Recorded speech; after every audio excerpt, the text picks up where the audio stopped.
Well, hello. It's October 21st. My name is Phil Mershon. Welcome to the Unforgettable Experiences live show. I just got back late last night from Las Vegas, where I spent the past week at IMEX 2023. It's the International Meeting and Event Planners Expo. I'm not exactly sure what it stands for. I should know that, but it was my first time going. And it's a massive event. In fact, it's the largest event in the world for meeting planners and all the associated people. So there were many different countries and cities and states that were represented there.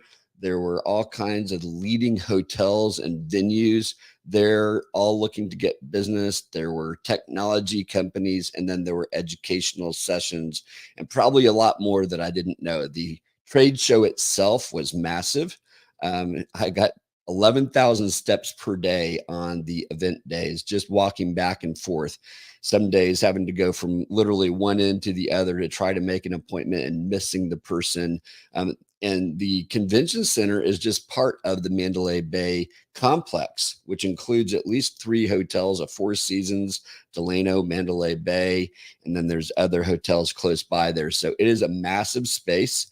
One of my experiences was I stayed at a hotel that was just off the strip, and I decided the first day to walk over to the convention center because it looked close on the map, half a mile.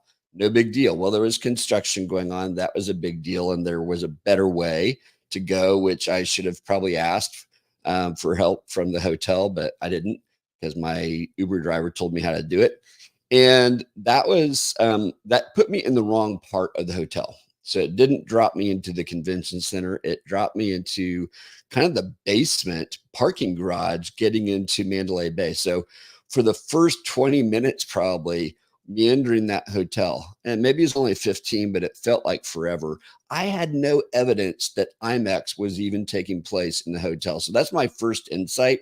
Putting my shoes in a first time attendee's shoes attending any event, especially if it's a larger event, make sure you're anticipating all the ways that they might come to your event, not just the normal ones that you would expect them. Like there's a normal place that people get dropped in each one of those hotels, and there was signage in those places, but there were so many ways to get into this building and complex that they didn't anticipate. And frankly, the app and the communication that I saw never made this clear. Now, I found out after the fact that they had provided some webinars for first timers. I never saw that. And again, communication.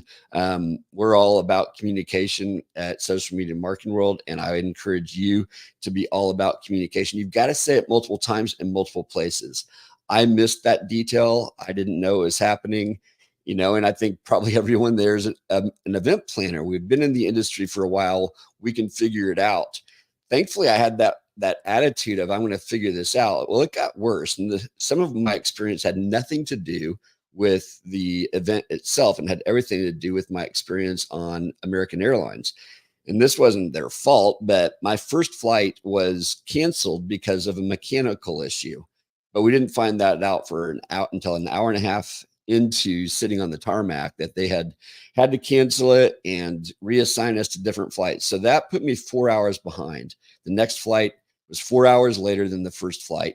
I got to Dallas, and then it was a long delay, a 2.5 to 3 hour delay for the next flight. That was the closest one they could get me on that wasn't already booked. And that flight got delayed.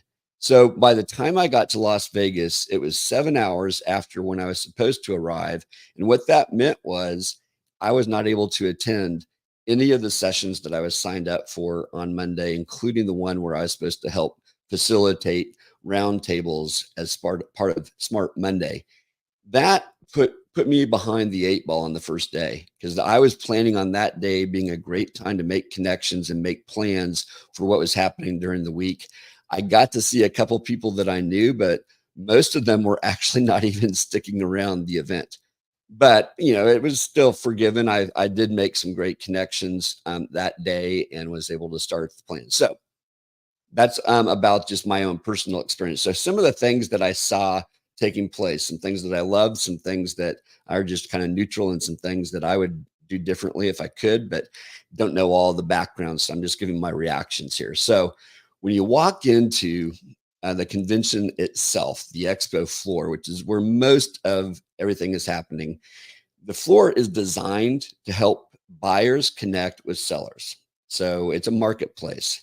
So that keep that in mind. It's kind of like walking into old Athens, Greece, and the Agora, the marketplace.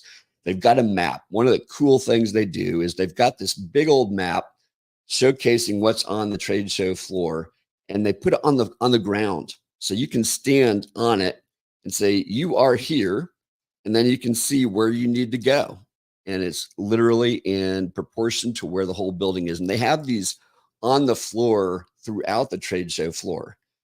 They have it in the app as well. They have it on the walls. Now, one downside of doing that was some things got changed. One of the booths that I wanted to see was Kansas City. Well, in the app, it said it was one place. I actually never verified what it said on the ground map, but it was not in the same place in the building, and I never found it. So that was a disappointment, that the data wasn't there, and that's sometimes inevitable. But that, especially in the app, could have been corrected because that's easy to fix. So that's something that I would have wanted to see fixed because that affected my experience.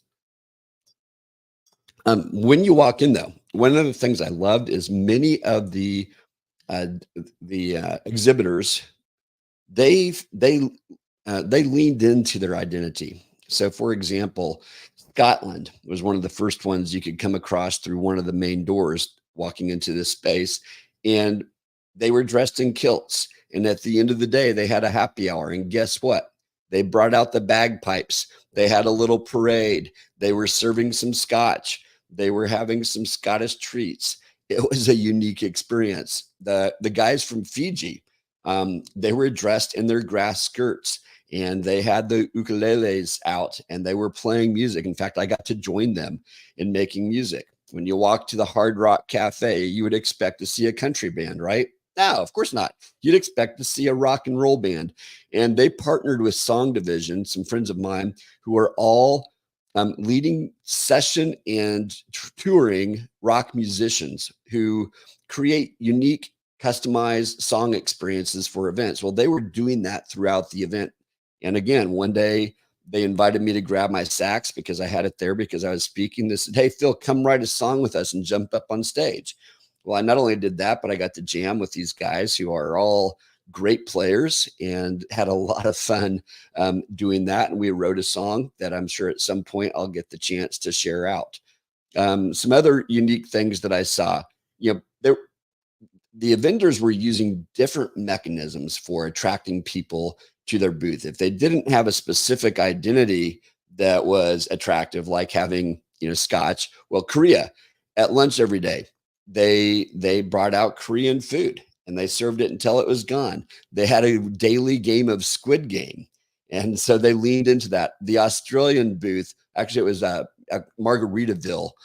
They had two characters on stilts, a man who is dressed more Australian style and a woman who's dressed as a mermaid, but they were on stilts. And I was impressed. They stayed on those stilts all day long. I don't know how they do it. That was just incredible to see. Encore, it must have been the production company of choice for this event because they were provided an enormous space where they created a couple of unique experiences. They forecast where the world is going with holographic images and how it's becoming more and more cost effective to do that. So I could be standing here in Wichita, Kansas, and with the right camera and technology can be placed on a stage holographically in another part of the world, and it looks like I'm there. That technology is getting better and better with time and more affordable. It's been around for a while, but it's becoming more affordable for all of us to do. And then they also created this surround sound room where we got to experience kind of where things are going for events, things that can happen in a movie theater where you've got enough budget, you can build it in and leave it because you're going to recoup the cost over and over. Well, they showed how we could do that for an event where you're coming in and setting it up in a day and have to tear it down after 2 or 3 days of show. That was definitely an impressive aspect of the event. Um, Some of these expos had enormous spaces with lots of tables set up where people can have meetings, but they were doing some kind of incentive to get people to stop throughout the day. Some of them had coffee all day long, like Puerto Rico and Colombia had great coffee that they were serving throughout the day. Excellent espressos. Others, it was just standard fare, and you needed to want to go there. There was a heavy push in some of these booths that if you weren't here to buy, then you weren't welcome. And that was, that was a little bit unfortunate because so much of the real estate was given to those places that were trying to sell something. And they wanted to move you in, move you out, get you to the next customer. And there were several that I stopped that I thought this might be someone that I want to do business with. And they were welcoming, and they actually even introduced me to other people. And that was part of the serendipity, is just the introductions that were being made throughout the experience. One of the other serendipitous moments happened at the hotel. I was leaving the hotel on Thursday of the event to head over, and I met this lady named Linda, and we started talking about what she does. And she was an exhibitor, and she said, "Well, I'm here supporting Visit Omaha, and we have a company. We provide massage and wellness activities for event attendees." And she said, "Come on by our booth." And she showed me where it was on the map and said, I said, "Okay, I will." I actually went twice because they were providing seated massage. And for those of you who know me, I've been dealing with some neck and shoulder issues. And so that was a great relief to have them there. Probably the other real highlight was a lot of activities that I got to do with the Google XI and Storycraft Lab community. They had a stage that they set up where they were creating speaking experiences, but they were not traditional speaking experiences. Like, there were 4 other stages, I believe, that had a traditional podium and mic kind of vibe with a 30, 50, 80 seats. The Google XI booth was much more interactive in nature. It was small, it was intimate. There were 30 seats max. I was speaking on event musicology, and I partnered with a couple friends over at Song Division, and we created a musical experience in the context of talking about the role of music at events. And that's something I'll talk about in a future session here. And I'm going to write an article about it from a lot of the insights that I gained and the questions that came out of it. But through that conversation, one of the things I realized is this is a topic that needs to be discussed more. And so I'm going to be leading conversations with others, thinking about how do we bring together the skills of a film composer with the skills of an event planner, with the skills of someone who could really understand journey mapping and how to all these kind of things come together, and the skills of an ethnomusicologist. There is a gap there. Sometimes an AV company gets the job and they don't really have enough understanding of what the company wants and where the opportunities are that music could make a difference. And I think there's a lot of opportunity to further that conversation. I got affirmation from some really smart people.